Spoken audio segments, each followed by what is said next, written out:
ఇది చూడండి, ఒకవైపు అంతా గోల్డ్ కలర్లో ఆకులు ఉన్నాయి, పై వైపు ఏమో గ్రీన్ కలర్లో ఉన్నాయి. ఇట్లా తీసుకుంటే ఇదంతా గోల్డ్ కలర్, కింది నుంచి అంతా తీసుకుంటే. ఈ చెట్టును విహాన్ ఫామ్ హౌస్లో సాగు చేస్తున్నారు జయకృష్ణ గారు. మెదక్ జిల్లా కేంద్రానికి పక్కనే ఉన్నటువంటి విహాన్ ఫామ్ హౌస్లో మనం ఉన్నాం. 1 ఎకరం భూమిలోనే వీళ్ళు 200 రకాల పండ్ల చెట్లు పెట్టుకున్నారు. అన్నీ కూడా ఎక్కువగా విదేశాల నుంచి దిగుమతి చేసుకున్న చెట్లను వీళ్ళు పెంచుతున్నారు.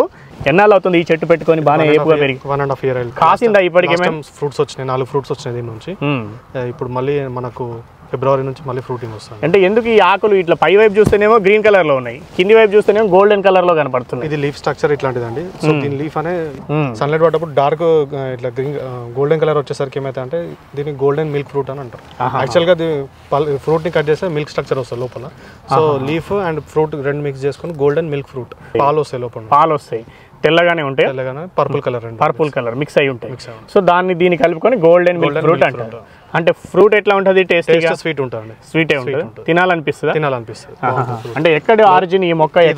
సపోటా ఫ్యామిలీ అండి, ఇది నార్త్ అమెరికన్ వెరైటీ. అనేక రకాల మొక్కలు పెంచాలన్న ఉద్దేశంతో చాలా వాటిని ఇతర దేశాల నుంచి అంటే తెలిసిన నర్సరీల ద్వారా ఒక్కొక్క మొక్కను తెప్పించుకొని ఇక్కడ నాటుకున్నామని చెప్తున్నారు. దీంతో పాటుగా ఫామ్ హౌస్ కట్టుకున్నారు, దాన్ని కూడా రెంట్కి ఇస్తున్నారు. దాని ద్వారా కొంత ఆదాయం, దీని ద్వారా భవిష్యత్తులో కొంత ఆదాయం వచ్చే అవకాశం ఉంటుందని ఈ విధంగా సాగు చేస్తున్నారు అనేది వారు చెప్తున్నారు.